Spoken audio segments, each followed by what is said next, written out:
Comente dizendo o que você achou dessa história, dando uma nota de 0 a 10. E comente de que cidade você está me vendo.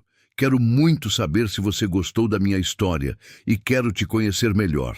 Então, se inscreva no meu canal para apoiar meu trabalho. Conto com sua ajuda. Tem um tipo de silêncio que a estrada produz que não é ausência de som. É presença de algo que você ainda não viu.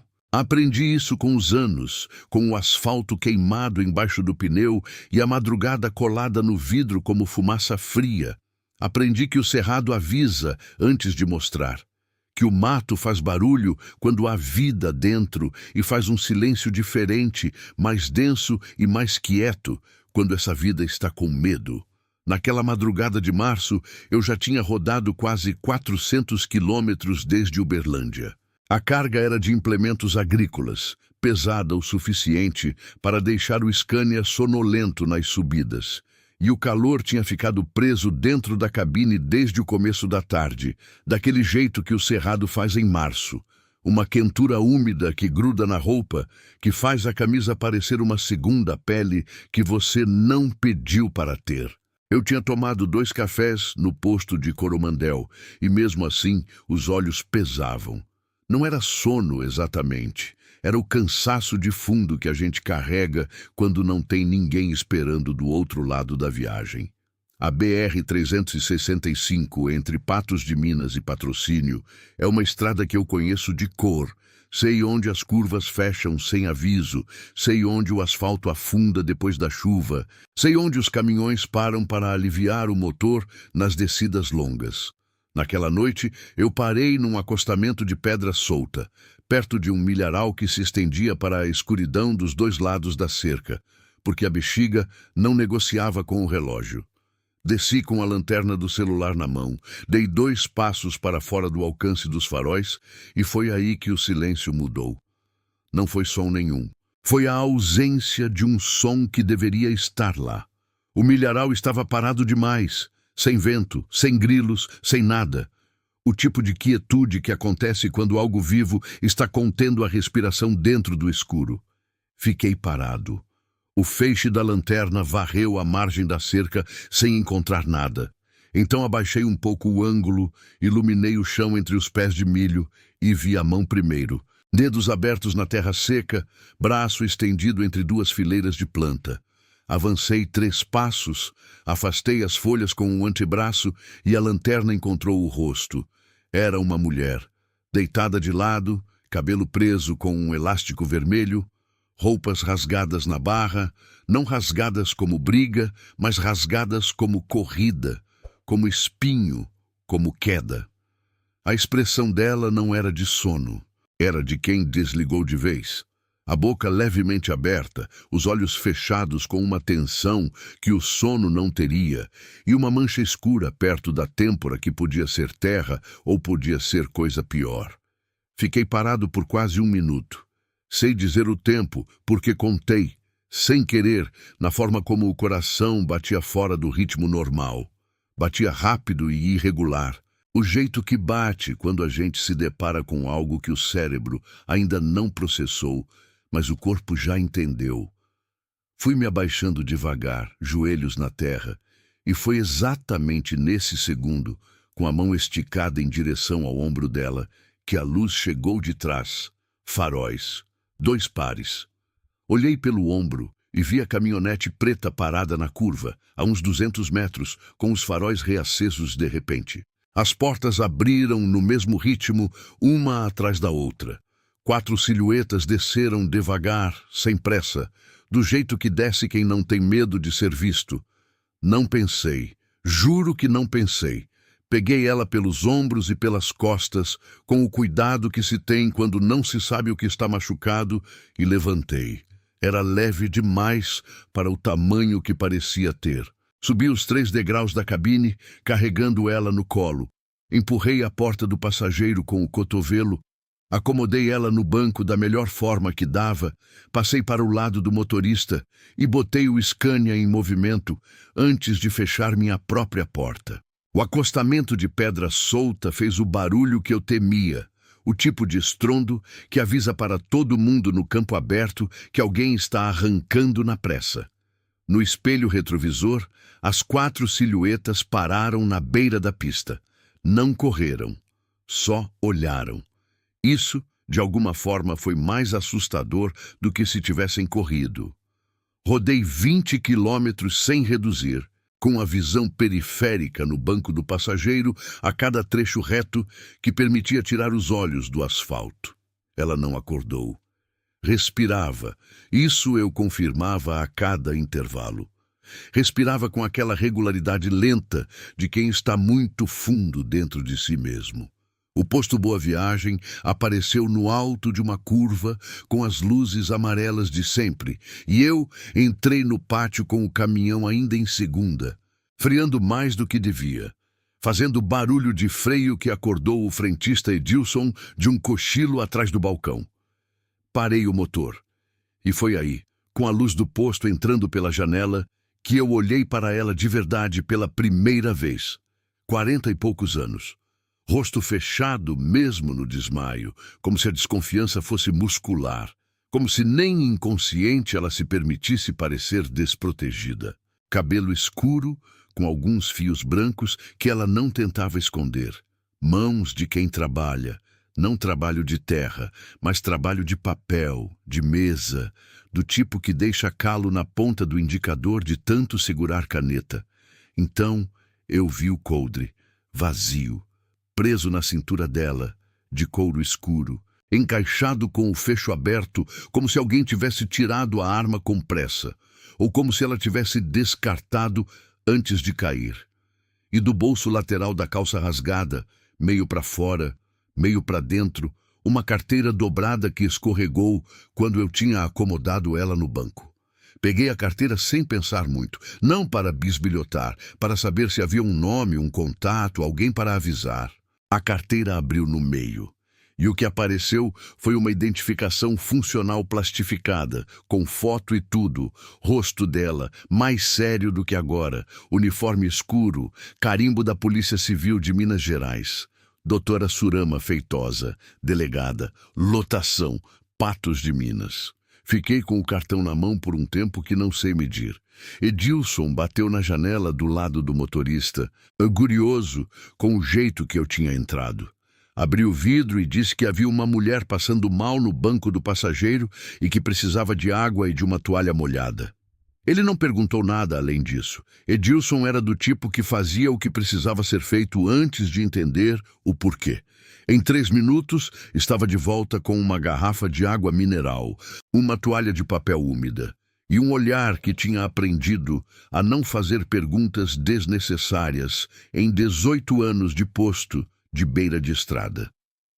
Coloquei a toalha fria na testa dela com cuidado. Ela não acordou na hora.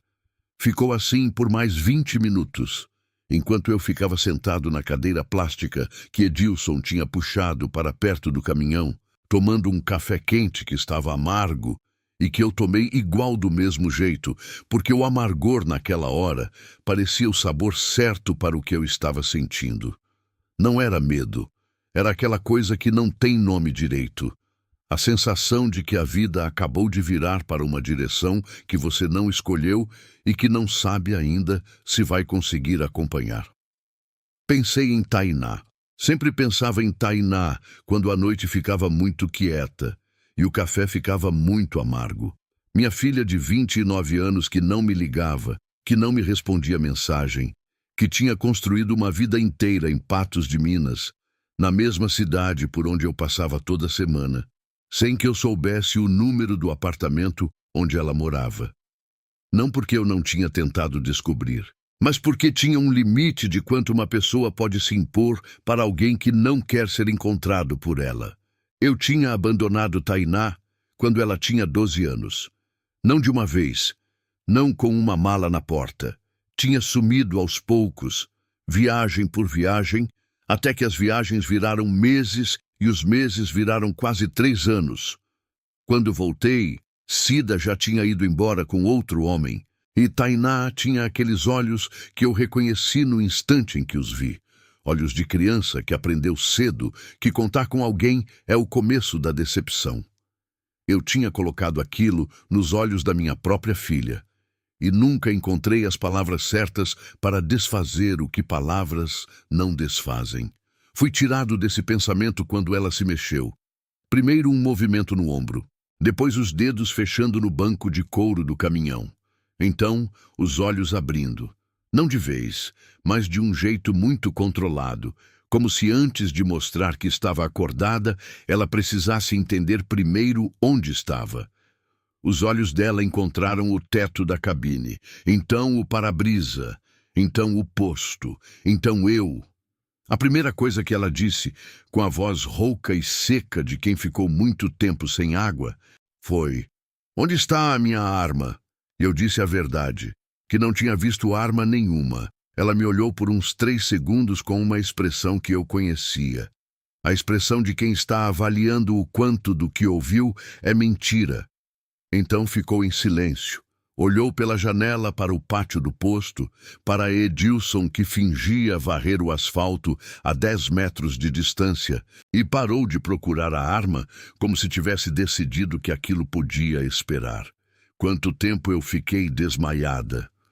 Umas 2 horas, mais ou menos. Ela passou a mão na têmpora, fez uma expressão de dor que durou meio segundo e desapareceu. Preciso de um hotel, em patrocínio. Não era pedido, era declaração. O tipo de declaração que quem manda muito faz sem perceber que está mandando. Eu disse que tudo bem. Peguei o café, dei para ela.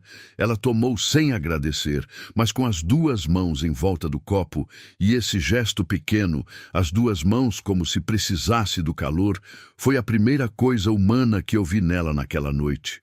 Rodamos até patrocínio quase sem falar.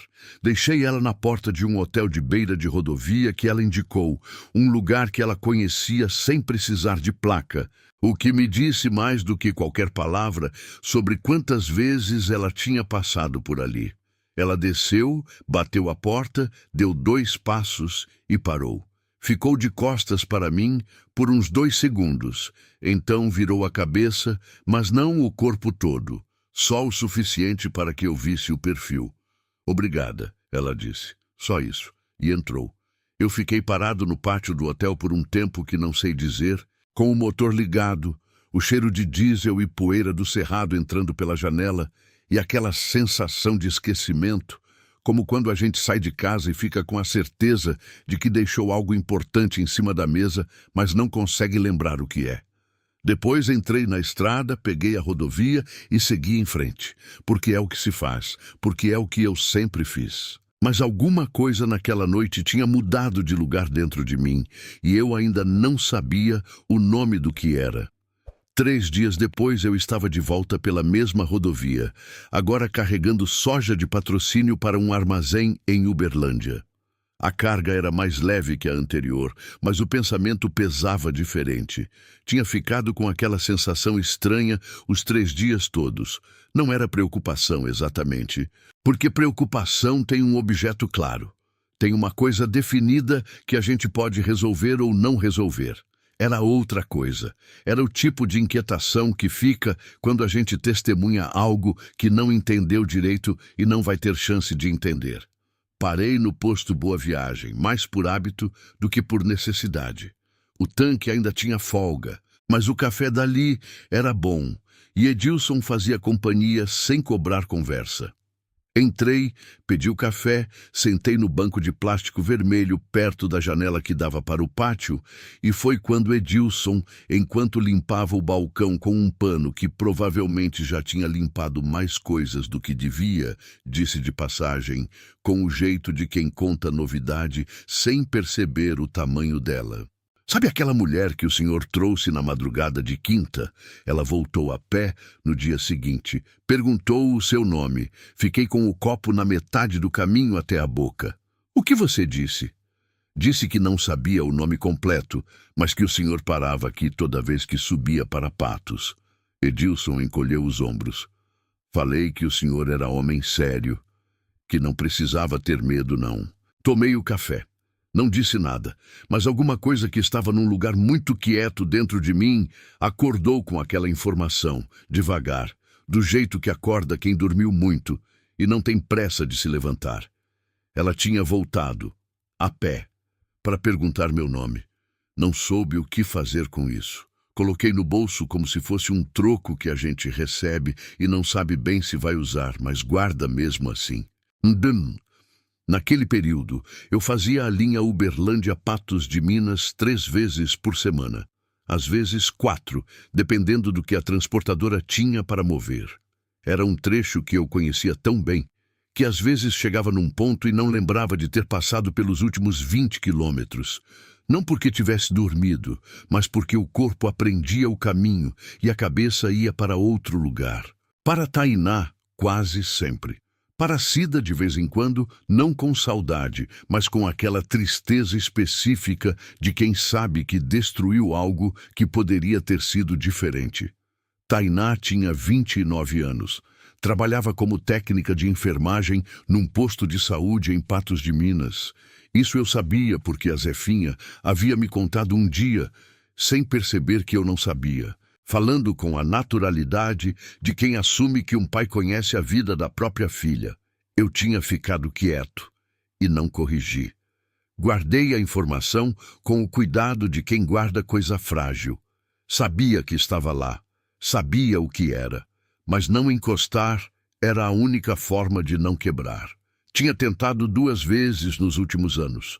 2 mensagens curtas no celular, separadas por quase 2 anos uma da outra. A primeira: Tainá, sou o seu pai. Sei que não tenho direito de pedir nada, mas preciso que você saiba que eu penso em você todo dia.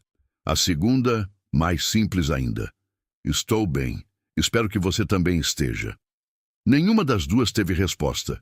E eu não mandei uma terceira porque havia um limite de quanto uma pessoa pode se impor a quem não quer ser encontrado por ela. E eu sabia, melhor do que ninguém, que esse limite tinha nome: respeito. O mesmo respeito que eu não tinha tido quando sumia e reaparecia na vida dela do jeito que bem entendia quando ela era criança e não podia escolher. Agora ela podia escolher e tinha escolhido o silêncio. Eu carregava isso junto com a carga, em cada viagem. Era o tipo de peso que não aparece na balança do posto de pesagem, mas que você sente nos ombros do mesmo jeito.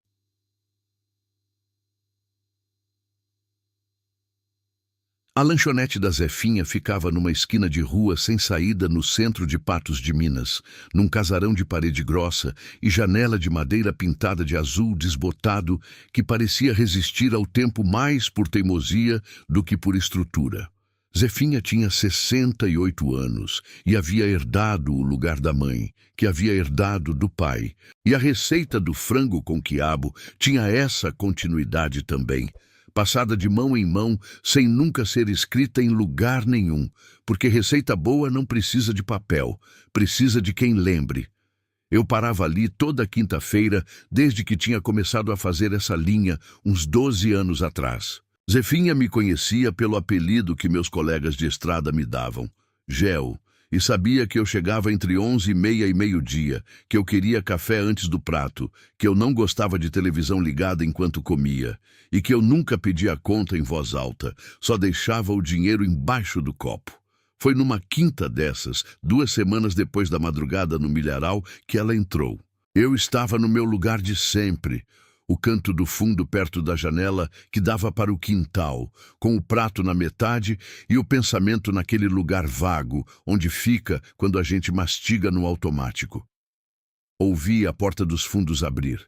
Não a porta da rua, a dos fundos, que Zefinha usava para receber fornecedor e ocasionalmente deixava destrancada para quem conhecia o acesso pelo beco lateral. Levantei os olhos. Ela tinha voltado ao que devia ser o normal dela. Cabelo arrumado, preso diferente do elástico vermelho daquela noite, num coque mais controlado, com um grampo de metal no lado. Roupa de trabalho, calça escura, blusa fechada, o tipo de combinação que diz: não estou aqui para ser olhada, estou aqui para trabalhar. Postura fechada, ombros levemente puxados para dentro, o queixo numa linha reta que não convidava a aproximação. Mas os olhos tinham uma coisa que não tinha fechado direito, como porta que empena com a umidade e não encosta mais no batente. De fora, parece fechada, mas qualquer pressão abre. Ela atravessou o salão vazio, era cedo ainda para o almoço cheio, e parou do outro lado da minha mesa. Não pediu licença. Sentou. Zefinha apareceu na janelinha da cozinha por 2 segundos e desapareceu. Fingia não ter visto nada, o que significava que estava vendo tudo. Eu queria agradecer, Surama disse. Não precisa, eu disse. Ela ficou em silêncio. Eu fiquei em silêncio. O ventilador de teto girava devagar, jogando o cheiro de alho e azeite de dendê do fundo do salão para a frente, num ciclo que não resolvia o calor, mas dava algo para os olhos acompanharem. Você viu a identificação, ela disse. Não era pergunta. Vi, eu disse. Não contei para ninguém. Ela me olhou de um jeito que eu reconheci depois de um tempo. Era a avaliação. O modo como quem trabalha com mentira a vida toda aprende a medir o que é verdade. Não pelo que a pessoa diz, mas pelo que ela faz com o corpo quando diz. Eu não mexi, deixei o olhar dela passar por cima de mim como raio-x, porque não tinha nada para esconder e sabia que tentar esconder qualquer coisa, mesmo que fosse inocente, ia parecer culpa. Ela desviou o olhar primeiro. Como você se chama? Ela perguntou. Giovanni. Geo, para quem me conhece. Giovanni. Ela repetiu como se estivesse registrando, arquivando. Você para aqui toda semana? Toda quinta? Ela acenou com a cabeça de um jeito mínimo. Então olhou pela janela do quintal. Um pé de manga velho, um gato laranja dormindo em cima do muro, à luz do sol de novembro, que já queimava antes do meio-dia. Ficamos assim por um tempo que seria desconfortável com qualquer outra pessoa. Com ela, não era desconforto. Era outra coisa. O tipo de silêncio que acontece entre 2 pessoas que já passaram por muita coisa, cada uma por conta própria, e não precisam preencher o ar com palavras para provar que são gente. Zefinha trouxe um café para ela sem que ninguém tivesse pedido. Surama olhou para o copo, olhou para Zefinha e disse obrigada, de um jeito diferente de como tinha me agradecido. Mais mole, mais real. Zefinha deu um sorriso pequeno e sumiu de volta para a cozinha. Você é daqui? Ela perguntou.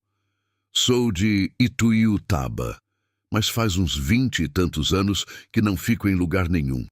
A estrada virou o endereço. Família? A palavra pousou no centro da mesa como um objeto pesado. Uma filha, eu disse, em Patos.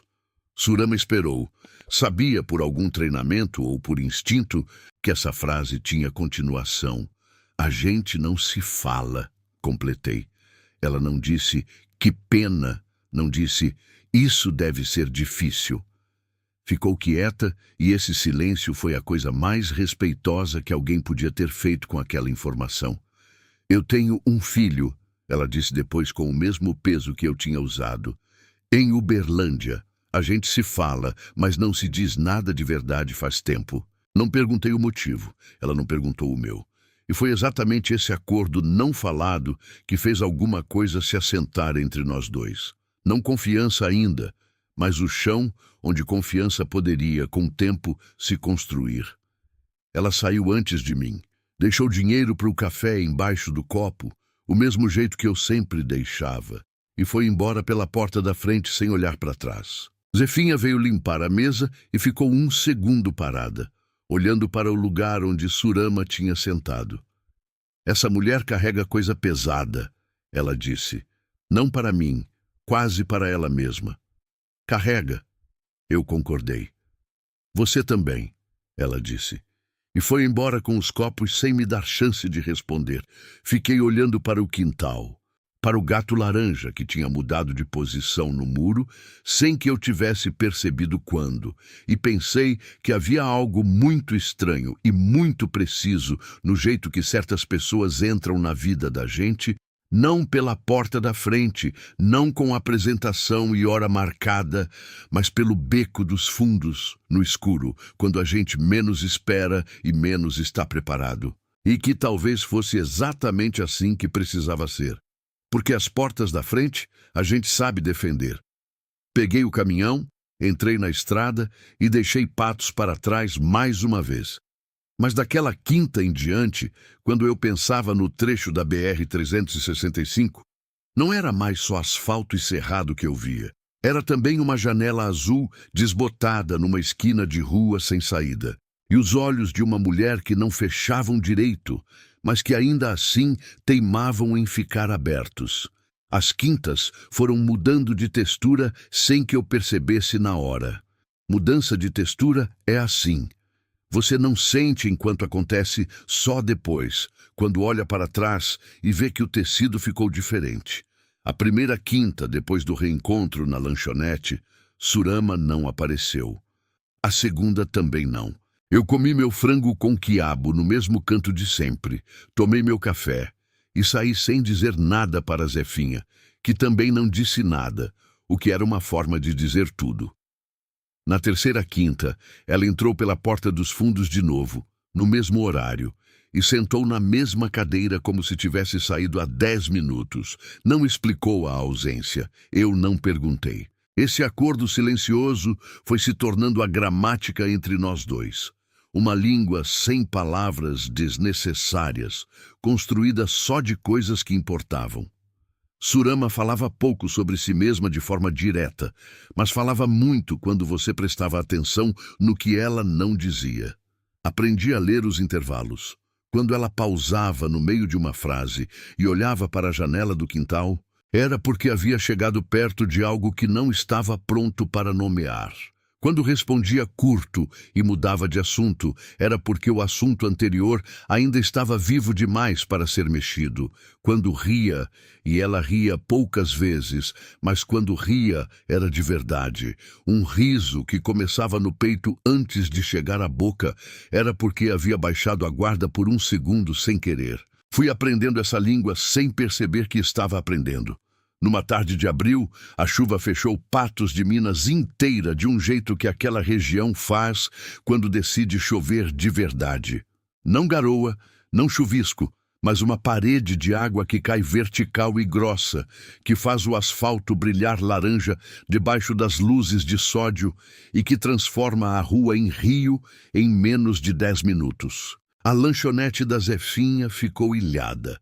Eu não podia sair, porque a visibilidade do caminhão grande na chuva daquelas era zero, e eu não era o tipo de motorista que apostava contra a chuva. Surama não podia sair porque tinha ido a pé.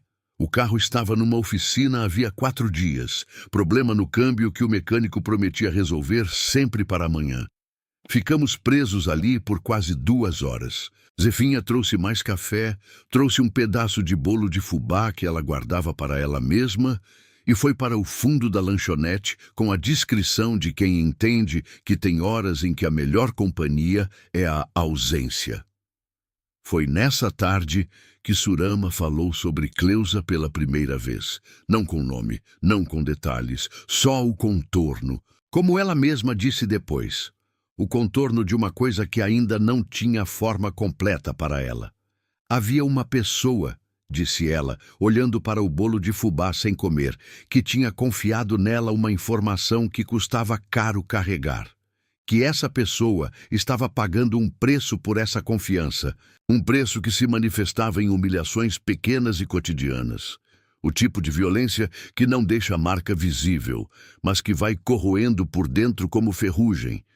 E que ela, Surama, havia feito uma promessa que agora aprendia de agir do jeito que precisava agir para proteger essa pessoa de verdade. Você prometeu anonimato, eu disse. Ela me olhou. Como você sabe? Não sei. Chutei. Pausei. É o tipo de promessa que prende mais do que qualquer outra, porque não tem como negociar. Ou você cumpre ou você não cumpre. E se não cumpre, não tem meio termo. Surama ficou quieta por um tempo. A chuva batia no telhado de zinco da lanchonete com aquela insistência que tem qualidade de argumento, de coisa que não vai embora só porque você quer que vá. Tem gente que não deveria ter poder, ela disse, e nessa frase havia uma raiva velha, do tipo que amadurece junto com a pessoa, que já não queima, mas que ainda aquece. Não porque são maus, porque são acomodados no poder que têm e nunca precisaram prestar conta de nada. E quando alguém ameaça cobrar essa conta, eles têm recursos que a gente que quer fazer certo não tem. Não entendi todos os detalhes. Nunca entenderia, porque esse mundo de delegacia e investigação e política municipal era distante demais do meu mundo de estrada e carga. Mas entendi o núcleo. Entendi porque conhecia esse núcleo de dentro. A sensação de estar fazendo o que é certo e ainda assim estar perdendo, de ter a razão do lado, mas não ter a força. Você está com medo? Perguntei. Ela respirou fundo. Demorou. Não de mim mesma, ela disse por fim. De errar em relação a ela. Esse ela era tudo. Era a medida de quanto Surama se importava com Cleusa. Mais do que com a investigação, mais do que com a carreira, mais até talvez do que com a própria segurança. Fiquei em silêncio. A chuva foi diminuindo aos poucos, do jeito que a chuva do cerrado vai embora. De repente, como se tivesse lembrado que tinha outro compromisso. Eu conheço esse tipo de insônia, eu disse, quando o silêncio ficou grande demais. Ela me olhou, não com curiosidade, mas com reconhecimento. O tipo de olhar que acontece quando duas pessoas percebem ao mesmo tempo que estão carregando pesos diferentes com o mesmo músculo. Qual é a sua? Ela perguntou quieta. Minha filha, eu disse. Eu a abandonei quando ela tinha 12 anos. Não de vez, sabe? Fui sumindo aos poucos, viagem por viagem, até virar a ausência completa. Quando voltei, ela já tinha aprendido a não precisar de mim. Parei. A frase seguinte demorou mais do que as outras, porque tinha que passar por um lugar que geralmente eu trancava. O pior não é que ela não me perdoa. O pior é que ela está certa em não perdoar. E eu sei disso e mesmo sabendo, não consigo encontrar o jeito certo de dizer que eu sei. Surama ouviu tudo sem me interromper. Sem fazer cara de pena, que eu teria odiado. Sem dar conselho, que eu também teria odiado. Só ouviu. Então disse, saber que errou e não conseguir dizer que sabe. Isso é uma prisão particular. É, eu disse. É exatamente isso.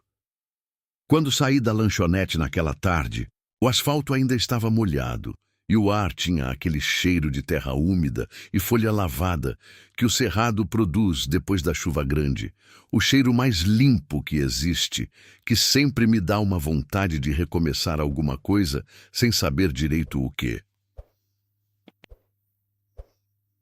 A sindicância aberta contra Surama eu fiquei sabendo por ela mesma, numa quinta de maio, quando ela chegou mais quieta do que o normal e com uma rigidez nos ombros que eu já sabia ler. Contou com frases curtas e sem drama. Rivaldo Meireles tinha usado os contatos certos para plantar a semente da dúvida no lugar certo. E a semente tinha brotado na forma de um processo administrativo que a afastava temporariamente das funções enquanto era investigada por suposta perseguição pessoal a um servidor público. Perseguição pessoal. Eu repeti devagar para entender o tamanho da inversão. É isso que eles chamam quando uma delegada investiga a irregularidade que envolve gente com amigo em cargo alto, ela disse. A voz era plana. Era a voz de quem já processou a raiva e agora estava do outro lado dela, no território frio da determinação. E Cleusa? Sumiu. Cortou contato. Ela passou o dedo na borda do copo. Não posso culpar. Ela tem muito mais a perder do que eu. E a jornalista suspendeu a apuração. O dono do jornal agradeceu a Rivaldo com um silênio que vale mais do que qualquer editorial. Ficamos quietos. O ventilador girava. O gato laranja no muro do quintal havia sido substituído por um pardal que ficava parado na mesma posição, como se também estivesse ouvindo. "O que você vai fazer?" eu perguntei. Ela levantou os olhos do copo e me olhou de um jeito que eu não tinha visto ainda nela. Não a dureza de delegada, não a cautela de quem avalia, mas algo mais nu, mais direto, mais pesado. "Não sei", ela disse. E essas duas palavras custaram muito a quem eu já conhecia o suficiente para saber que admitir não saber era um dos gestos mais difíceis que ela sabia fazer.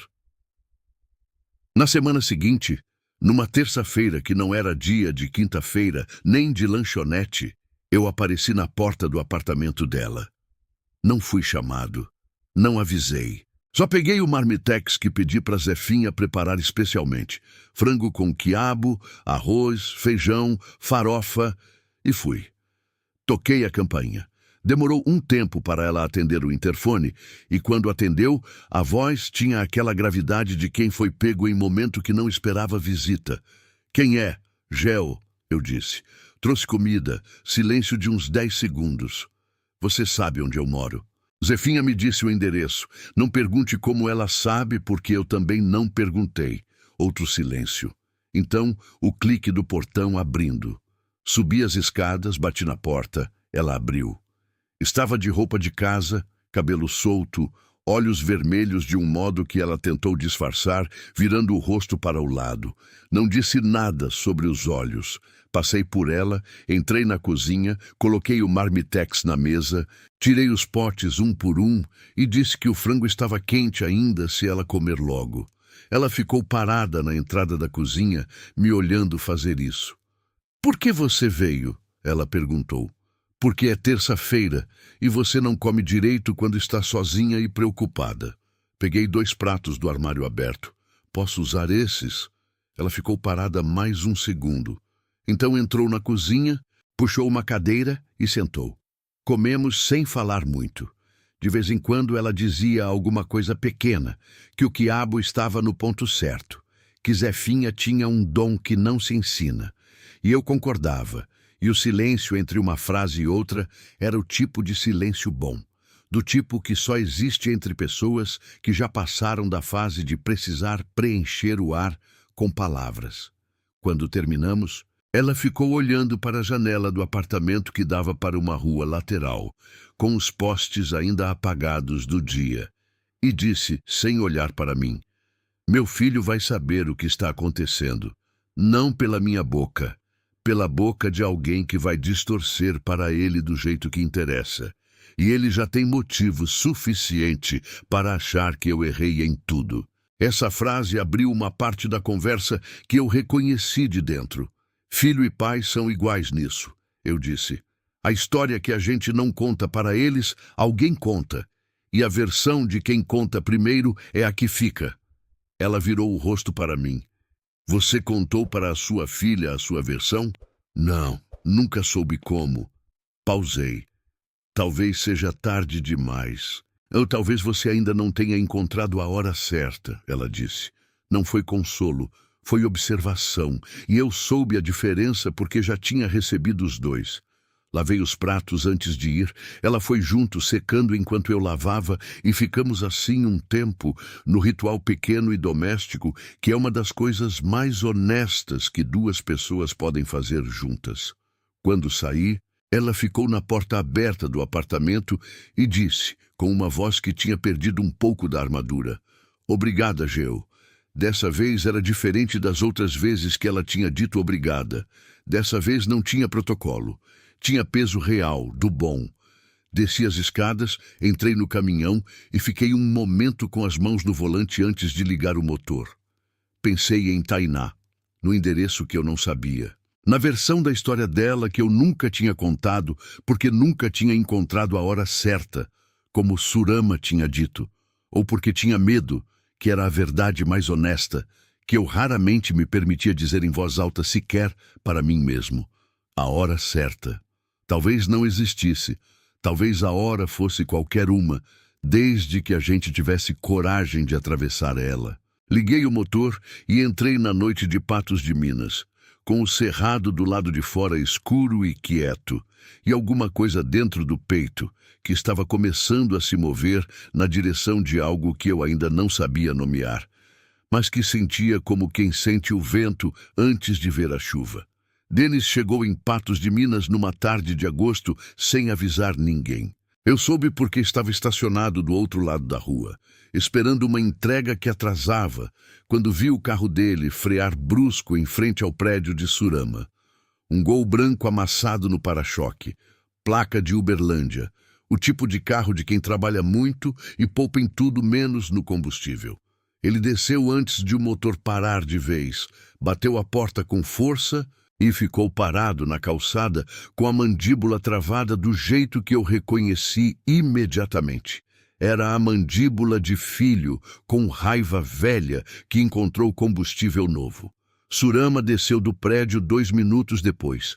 Tinha sido avisada pelo interfone, então sabia quem era, mas o rosto dela mostrava que não tinha tido tempo suficiente para se preparar. Eu deveria ter ido embora. Não era minha briga. Não era meu quintal, mas fiquei. Não por curiosidade, nem por reconhecimento, porque já tinha visto aquela cena antes, só que do outro lado, só que era eu que tinha a mandíbula travada e a raiva que não cabia no peito. A briga foi na calçada, sem gritos, que é pior do que com gritos. Os dois falando baixo e firme, com aquela contenção de quem sabe que se soltar vai dizer coisas que não volta atrás. Eu não ouvia as palavras da distância onde estava, mas lia os corpos. Denis apontando o dedo, Surama com os braços cruzados no começo, depois com os braços caindo para os lados, que é o gesto de quem desiste de se defender. A tarde fechando num laranja sujo de nuvem carregada, o tipo de luz que faz tudo parecer mais sério do que já é. Em algum momento, Denis disse algo que fez Surama fechar os olhos por 3 segundos. Não de raiva, de dor. A diferença é sutil, mas é total. Raiva fecha os olhos com força, dor fecha com cansaço. Ele foi embora sem abraço, sem aceno. Entrou no carro, arrancou e sumiu na esquina. Surama ficou na calçada por um momento, olhando para onde o carro tinha dobrado. Então sentou no meio-fio. Não era gesto elegante nem calculado. Era o gesto de quem não tem mais energia para manter a postura, e o chão era o lugar mais próximo disponível. Desci do caminhão. Atravessei a rua devagar, sem correr, porque correr ia parecer alarme, e ela não precisava de alarme. Parei perto dela, olhei para a rua vazia e me sentei no meio-fio do lado. Ficamos assim por um tempo que não sei medir. Você viu? Ela disse. Não era pergunta. Vi. Quanto tempo você estava aí? Tempo suficiente. Ela respirou fundo. O cerrado à noite tem um cheiro que é só dele. Terra quente que esfria devagar. Capim seco. O diesel de quem passou há pouco. Era esse cheiro que entrava enquanto a tarde virava noite, em volta de nós dois, sentados no meio-fio, como 2 adolescentes perdidos no mundo. Lhe disse que eu destruí a família. Ela disse, a voz baixa e firme demais para ser indiferença, que a separação foi culpa minha porque eu colocava o trabalho acima de tudo. Que o pai dele era homem de bem e eu transformei num vilão na cabeça dele sem motivo. Parou. Que as pessoas da cidade estão falando que eu sou desonesta e que ele teve vergonha de dizer que era meu filho. Cada frase era um tijolo. Eu senti o peso de cada uma porque já tinha jogado tijolos parecidos, só que tinha jogado no silêncio, na ausência, que é mais covarde ainda do que jogar na cara. Ele acredita nisso? Perguntei. Ou está com raiva e falando o que dói mais? Ela demorou para responder. As 2 coisas, ela disse. Quando você acredita na raiva, as 2 coisas viram uma coisa só. Conhecia isso. Conhecia de memória. Você vai falar com ele? Perguntei. Não sei o que falar que ele consiga ouvir. Ela virou o rosto para mim e a luz do poste que tinha acendido de repente jogou uma sombra no ângulo do queixo dela que a fez parecer mais velha e mais jovem ao mesmo tempo. Tem coisas que você precisa que a pessoa esteja pronta para receber, e ele não está pronto. Talvez você não possa esperar ele ficar pronto, eu disse. Ela me olhou. Aprendi isso como? Ela perguntou, e havia alguma coisa sutil no tom que não era ironia, mas que flertava com ela. Do jeito mais caro possível, eu disse. Esperando tanto que a janela fechou. O depoimento de Cleusa aconteceu numa manhã de setembro que eu soube depois, porque Surama me contou dias mais tarde na lanchonete, com uma calmaria que era o oposto da turbulência que eu sabia que tinha custado. Cleusa tinha reaparecido, estabilizada, com apoio de alguém que Surama não nomeou, mas que eu entendi ser Tainá. Entendi não pela lógica dos fatos, que eu ainda não tinha inteiros, mas pelo jeito que Surama falou, com um respeito diferente, mais pessoal, mais quente, do tipo que você tem por alguém que fez algo que não precisava fazer. Não fiz perguntas sobre Tainá. A palavra ficou pairando no ar entre nós dois, sem ser puxada. E Surama olhou para mim com um olhar que dizia que ela sabia que eu sabia, e que havia chegado a hora de me contar. Sua filha trabalha no posto de saúde aqui, ela disse, devagar. Eu sei. Ela atendeu Cleusa num plantão noturno. Cleusa estava em crise. Sua filha acalmou ela, ouviu e no dia seguinte me ligou. Surama fez uma pausa. Ela não sabia quem eu era para você quando ligou. Só sabia que o nome dela aparecia na história que Cleusa contava em fragmentos. Quando descobriu a conexão, podia ter recuado. Não recuou. Fiquei olhando para a mesa por um tempo. Como ela estava? Eu perguntei. A voz saiu menor do que eu pretendia. Séria, direta, com uma competência que intimida um pouco. Surama sorriu de lado. Parece alguém que eu conheço. Não parece com o pai, eu disse. Não disse o pai, ela disse. Esse silêncio durou mais do que os outros. Ela perguntou sobre mim? Eu perguntei. E a pergunta custou mais do que qualquer coisa que eu tinha dito naqueles meses todos. Perguntou como você era. Surama escolhia as palavras com o cuidado de quem sabe o quanto pesam. Eu disse o que vi. Que você é homem que age antes de pensar, quando o que está em jogo é alguém em perigo, que você carrega a culpa sem distribuir para os outros, que você faz as coisas certas do jeito errado às vezes, mas que faz. Tive que olhar para a janela do quintal porque os olhos estavam fazendo algo que eu não queria que ela visse. O gato laranja estava de volta no muro. Ou era outro gato igual. Nunca soube ao certo. Obrigado. Eu disse por fim. Não me agradeça, ela disse. Foi a verdade. A sindicância foi arquivada numa quarta-feira sem cerimônia, do jeito burocrático e sem drama que as coisas certas às vezes têm quando chegam pelo caminho certo. Rivaldo Meirelles foi afastado administrativamente.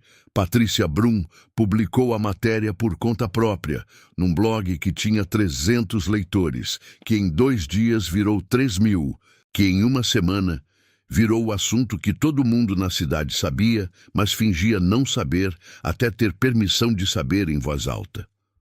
Surama foi reintegrada.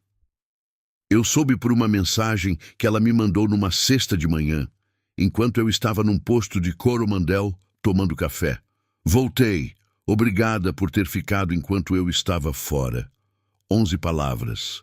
Reli 3 vezes. Guardei o celular no bolso e fiquei olhando para o asfalto molhado do pátio do posto por um tempo que o frentista deve ter achado estranho.